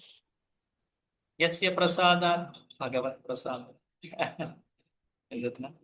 It's something which we can measure by serving a devotee. By serving and pleasing a devotee, we know that we are serving and pleasing Bhagavan. It's the most easy way. It's the way actually. Otherwise, all other ways are very deceptive. Yasya prasada Bhagavati. Okay. I hope it helps. Okay. So, we would like to enter mantra 8. Mantra 8 is a big purport. It is a very interesting description coming. As you know, in the beginning of this section, I had shown what mantra 8 describes. What does mantra 8 describe? If you recollect. What does mantra 8 describe? Qualities of the Supreme Lord. Say again. Qualities of the Supreme Lord. Qualities of the Supreme. Correct. So mantra 4 and 5 tell what will not help us in understanding Krishna or Isha. Mantra 6 and 7 tell how one should approach understanding Isha, develop spiritual vision, Anupashya. And mantra 8 describes some of the qualities of that Isha. Okay. So we would like to see some of those qualities. Let's go to mantra. Prabhuji, I have a short query in mantra 7. Okay, please tell. Prabhupada talks about Nirguna in mantra 7, the sense of enjoyment. So, but in mantra 6, we also saw about that one needs both Nirguna and Saguna, both, right? So, how do we differentiate here? Because Prabhupada tells here on the Which Nirguna line you are referring to, Prabhu? Which line? on the Nirguna platform, down, can you come down? This is mantra 7. Okay. I think it is not given here. Mantra 6 or what? 7, Prabhu, and 7. Nirguna. On that platform. Being enjoying himself, it went to, yeah. Being enjoying himself and his On that innumerable platform, associates. that platform is called Nirguna. Nirguna. Yeah. So on the Yes. Nirguna platform, there is never clash over objects of the enjoyment. Or the object of So enjoyment. how do we understand this here, Prabhu? So, see, what is being taught here is there is no trace of material qualities. Is Nirguna. See, in this world, the clashes happen because of his gunas. Because gunas are always in competition. If you see in Bhagavad Gita, Krishna says that one guna is competing with other in 14th chapter. Always there is a intense competition happening between the modes, and one is trying to dominate the world. So those modes breed different types of emotions. Lust, anger, envy, all different types of emotions are all products of these modes, especially Rajo and Tama. Due to which there are quarrels seen in this world. In this world, you see people quarrel because of envy, anger, lust, is it not? Which are all born from these modes. So, but what is being taught as no shoka, no moha, the center as Krishna, that discussion is Nirguna plan. There are no modes seen there. That's a pure devotional service, Shuddha Sattva Guna, Shuddha Sattva platforms. So that is what is Nirguna plan. Because there is no clash there. There could be some competition in spiritual world. Like it is told, that when the Gopas are playing, at one place Krishna is deep far, and all the Gopas are competing to run to catch him. It's like they say, Aham Purvam, I am first. And they go running to catch Krishna first. Who will catch first? Krishna. So there it's described. Is it a competition like this world? No, it's not a competition like this. They are actually acting in great love and affection for Krishna. And in that love and affection, there is no mutual envy or hatred. In fact, one does everything to inspire the other to love and serve Krishna more. Even in the apparent quarrels or clashes in spiritual world, say between the gopis or between the gopas or a different set of devotees, it is always never for oneself. It is always in the matter of serving Krishna more, giving pleasure to Krishna more. So one should see in that Nirguna platform. That's what is being told. On the Nirguna platform, there is never a clash over the object of enjoyment. They never think themselves as object of enjoyment. In this world, the object of enjoyment is who? Oneself. But on the Nirguna platform, the object of enjoyment is clearly Krishna. There is no doubt on that. Is this becoming clear, Prabhu? Yes, Prabhu, clear. Thank you. That's what Nirguna. Good observation, good question. Thank you. Okay, so can we enter mantra 8? We do want to little speed up our pace. Okay, so mantra 8, as we saw, is talking about the qualities of Isha. There are close to some 11 or 12 qualities described, which are the names of this names coming in this mantra. Prabhupada describes close to some 9 qualities in this purport. They are very nice qualities, something really revealing or enlightening qualities. Let's see. Mantra 8. Saparyagat Shukramakayam Avranam अस्नाविरं शुद्धमपापविद्धं कविर्मनीषी परिभू स्वयंभू याथा तथ्यतोऽर्थान् व्यदधात् शाश्वतीभ्यः समाप्य स पर्यगात्. Saha means one who has followed mantra 6 and 7. One who has followed the life of Mahabhagavata, Anupashyati. Such a person knows Paryagat, that Isha as Shukram, first one, Akayam, second one, Avranam, third one. So like this, close to 11 qualities are there. Let me just show them one.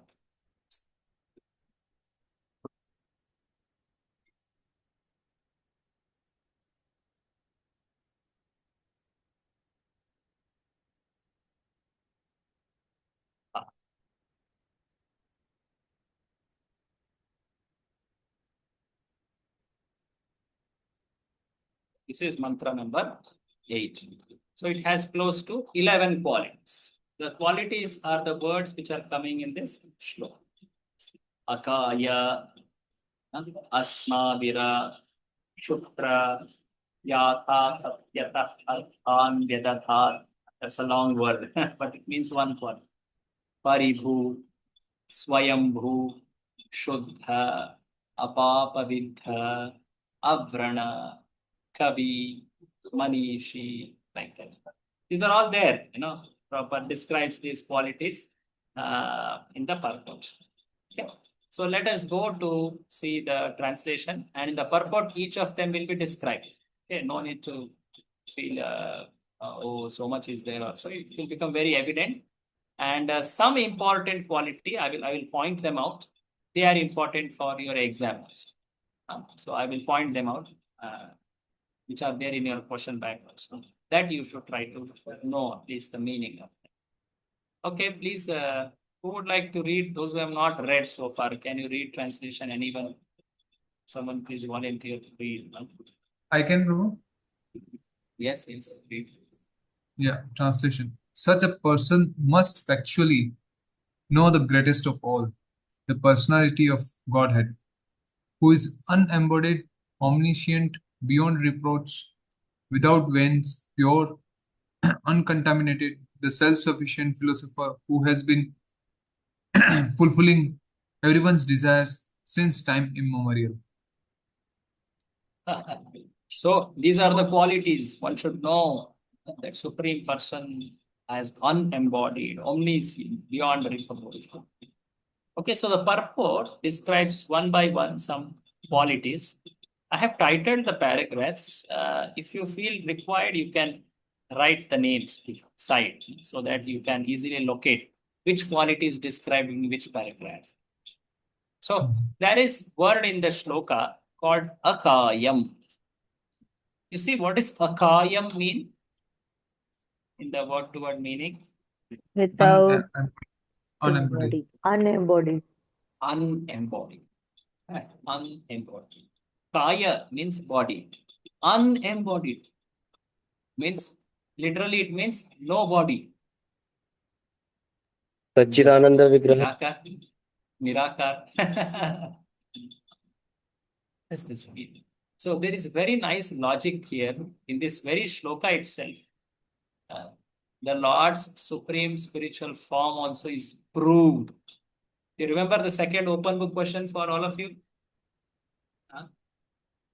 I had discussed a little of it. What was that? You have to list Evidences. Evidences of for what, Mataji? A Supreme Lord is a person.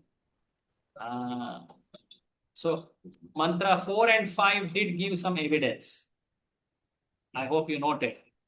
In mantra 8, you will find some more evidences. Okay. So please, as we are reading, you all please mark it so that you make your answer later. That becomes a preparation for your open book answers. Yes. Akayam. God doesn't have a body, Baba. It's told here. That means he is no form. But there is another word here. Should note this word. Asnaviram. What does this mean? Without veins. Snavira means Without veins. veins. Like a snayu in Sanskrit, or I've seen even in Kannada. It means muscle, snayu. Snavira means veins. Naranadi, whatever. So, a question is, if God is not having body, why it is told he is not having veins? Is it not sufficient to tell just Akaya?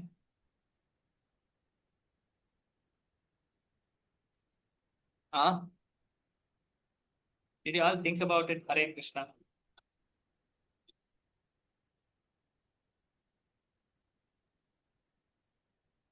Because God has a spiritual body, not material body. And the material body is having wings. So Interesting. Thank you, Mataji. Good logic. This is called arthapatti, in technical terms. Say, suppose one example is given, simple example. There is a person called Devadatta. This Devadatta is fat. One statement, Devadatta is fat. Second statement, Devadatta does not eat in the day.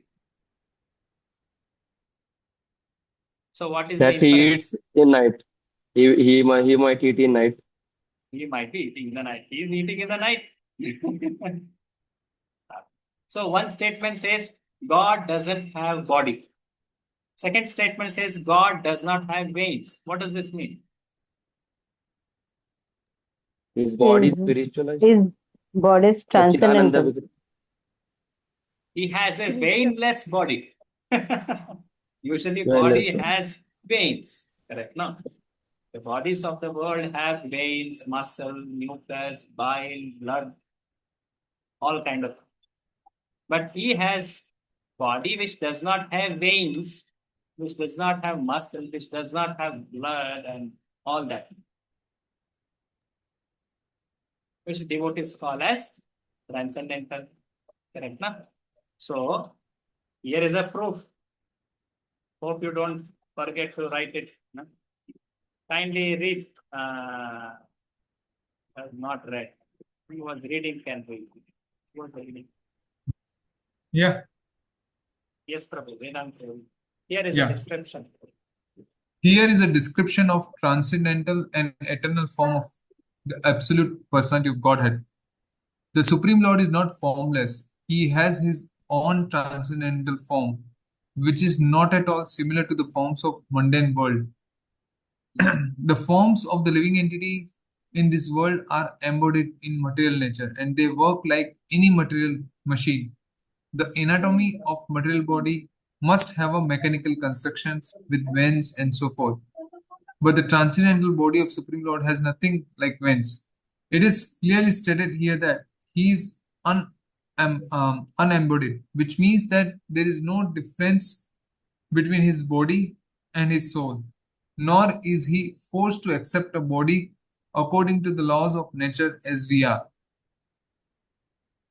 In material conditioned life, the soul is different from the gross embodiment and subtle mind. For the Supreme Lord, however, there is never any such difference between him and his body and mind. He is the complete whole, and his mind, body, and he himself are all one and the same. One says. So there is a question for all of you in your question bank. Akayam. What does that mean? Unembodied. That's the literal meaning of it. No body. What does that mean? Prabhupada is writing it. There is no Yes. difference No, between his body and his soul. He is not forced to accept a body based on karma, time, kala. There is no difference between his mind, his body, himself. They are all one and the same. It's the meaning. Okay? You should be able to write these things. You are asked, what is akayam? What does it mean? God is unembodied. So the word akayam, if that was sufficient to describe God, there would not have been the word asnaviram. It would have been redundant. No. Why will they write it? Not necessary. But the word asnaviram serves to indicate that the body which God has is spiritual, transcendental. He does have spiritual form, not nirakar. So this is a very interesting proof. Yeah. Now, from the next paragraph onwards, there is another quality called shukram. See the word to word meaning? Shukram. What does this mean? Shukram. The What's the word to omnipotent. word meaning? See? Omnipotent. Omnipotent. All potent. All kind of energies are there.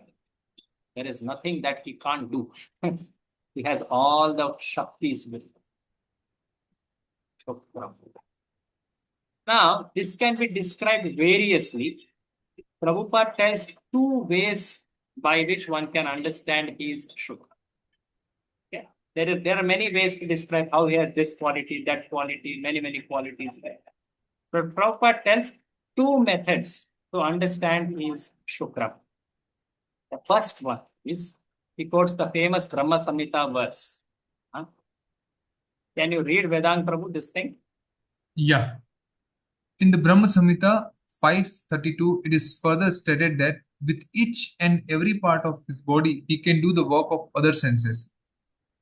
This means that the Lord can walk with his hands, accept things with his legs, see with his hands and feet, eat with his eyes, etc.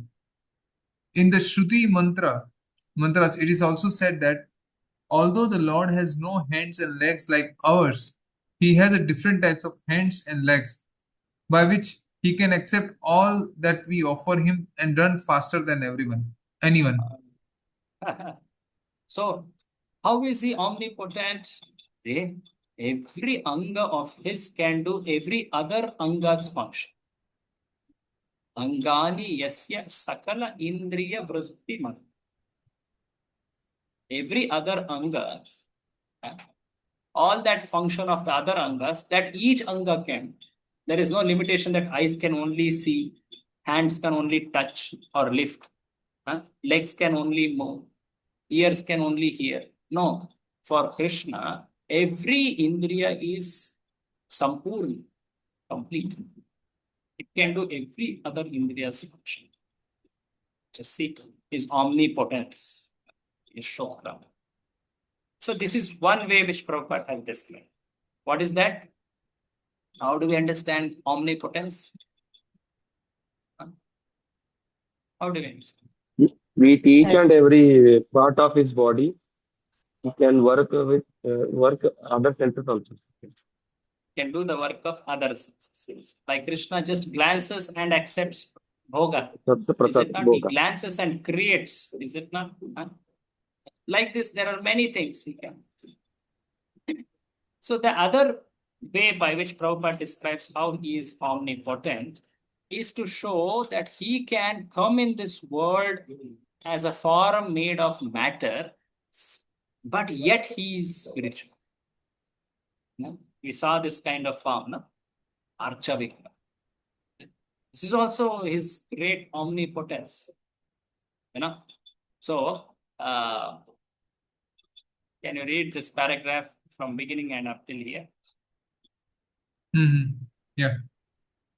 The Lord's worshipable form, Archavigra, which is installed in temples by authorized acharyas who have realized the Lord in terms of mantra 7, is non-different from the original form of the Lord. The Lord's original form is that of Sri Krishna, and Sri Krishna expands himself into an unlimited number of forms, such as a Baladeva, Rama, Nrsimha, and Varaha.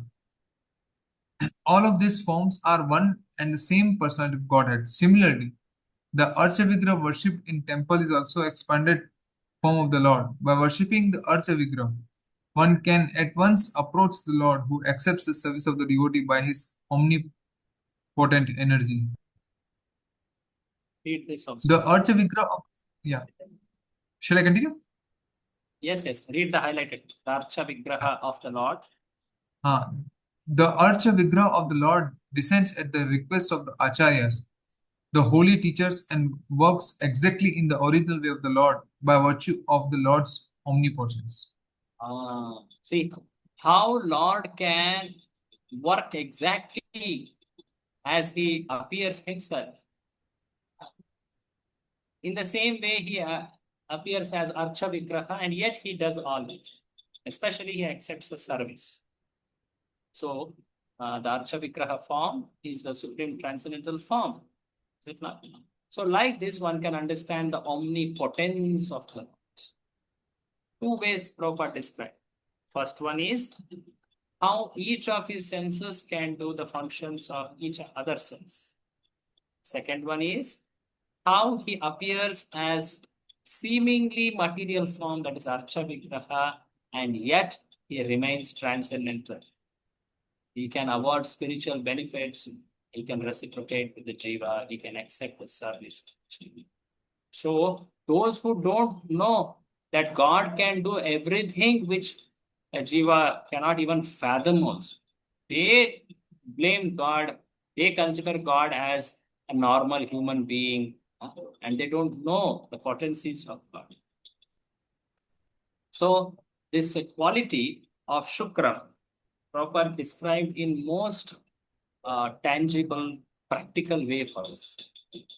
That when we go to offer Krishna Bhoga, when we go to pray to Krishna, when we do many services to Krishna, Krishna can reciprocate even just by seeing us, by hearing us. And also Krishna is appearing as deities that is non-different from himself. That's also another one. Now there is another third quality. So far, with how many qualities we saw? How many qualities? Two qualities. Three. Three. Three qualities. Akayam, Ashnavidam, Aslaviram also, and then Shukra. Shukram. Shukram. Okay. Now the next quality, interesting quality, the quality is talking about how God gives things or resources to the jiva based on their desires and qualification. Yatha tatha. Like their desire and qualification, similarly God gives. Arthan vyadathan. Artha means here it could be resources, it could be things, it could be facilities, fulfillment of concerns. So it's a famous understanding in all religions that God is the one who gives. Is it not? That's why the Bible also says, "Oh God, please give us daily bread, daily food," or anything. They thank God as the one who gives light, air, all that. So all the parts of religion, they understand God is the one who is giving us. Now, how does God give? He's giving everyone. So does he give everyone equally? That's an important question. Somebody may see some fault here. Why God is giving misery? Is he giving only happiness? He's giving misery also. So why God gives misery? I am praying so much for this thing, but God doesn't give. The other person, he gave without even praying. So what is this? So Prabhupada says that whole science of how God gives, what are the criteria of God giving, all that, it comes in the next quality. It is much more elaborate actually. I would not like to take that discussion now because we already are at 4:30 p.m. So we will pause here. Today we saw Akayam, Asnaviram and Shukram. Some more qualities Prabhupada will describe in the further parts. We'll complete them in the next section. Next class, we will then we will enter mantra 9. So mantra 9 onwards, I just want to inform all of you that the shlokas become more cryptic, become more apparently difficult. No, not really, because Prabhupada will describe them more easily. But they are one of the most difficult sections of Ishopanishad, literally speaking. But they have very interesting meanings and applications. So please, next class we will enter mantra 9. We will try to my advice to all of you to please complete first question's answer and prepare yourself for the shloka test. Shloka test, we will be releasing the dates very soon in this coming week, and you will have to choose those dates only. Either 2 or 3 dates, I will see how much is possible. But after that, we will not have shloka test.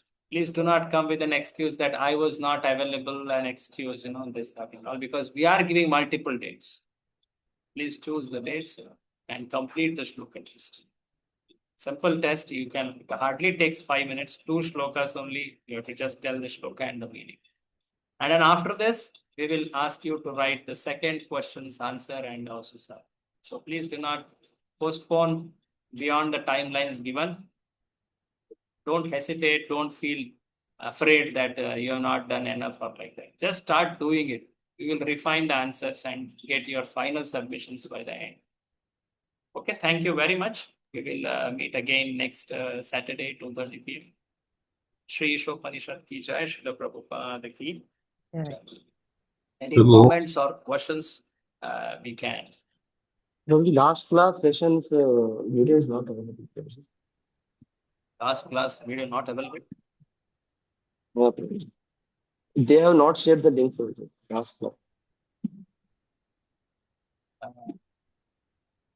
Did you check the channel? Srila Prabhupada Bhagavad India.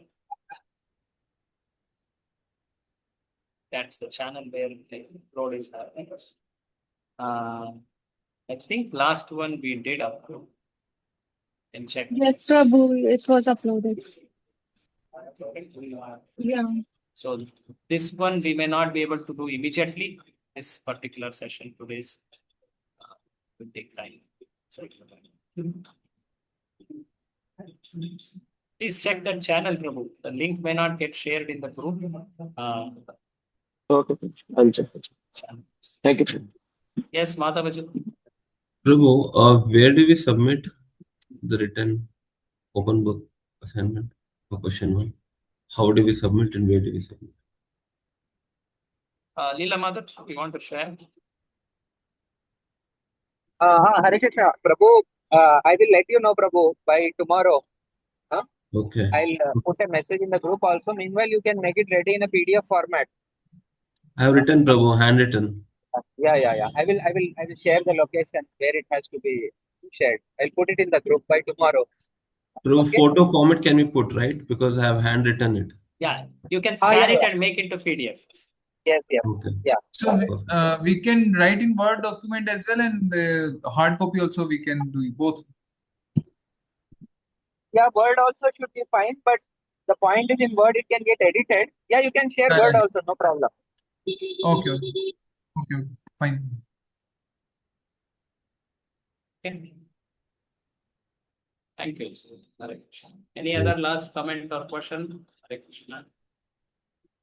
Okay. So, thank you. We will meet again next. Prabhuji, regarding this Asnaviram, Krishna also the blood used to come from his hand and Draupadi tied the cloth. Good question. I was looking someone will answer. I just did not wanted to enter that discussion. To not lose time for other discussion. Yes, Krishna showed blood in the Mahabharata battle. What is that? Bhishma will come and Bhishma will come with Yeah. I mean, So there are multiple occasions Krishna did show blood. When he was fighting even with some asuras also. Correct.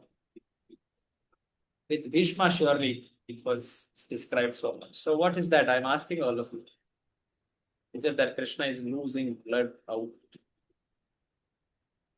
Is it to show that he can do anything?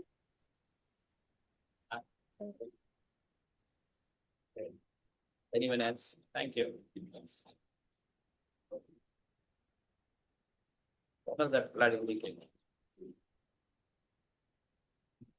I think it's a That Leela of means even God. Lord for the love for the devotees, he can bring blood from the his own spiritual body also to shoot people. Like it's told also in the last part of Krishna's thing, someone shot an arrow on the Arrow at his feet and leg, feet, some finger, blood. I think it's a Leela what Both. Krishna wants to perform to engage his devotees in his service, I guess. In Prabhas, if you go, in Prabhas is a place near Somnath. Prabhas is a place, comes there. There they even show the tomb of Krishna. Krishna's body. So, Krishna's leelas are not just so externally, how do we say it? They can't be understood by just an external vision. You have to take help of Srimad Bhagavatam or great acharyas like that. In the description of Bhishma shooting arrows at Krishna, how is it described?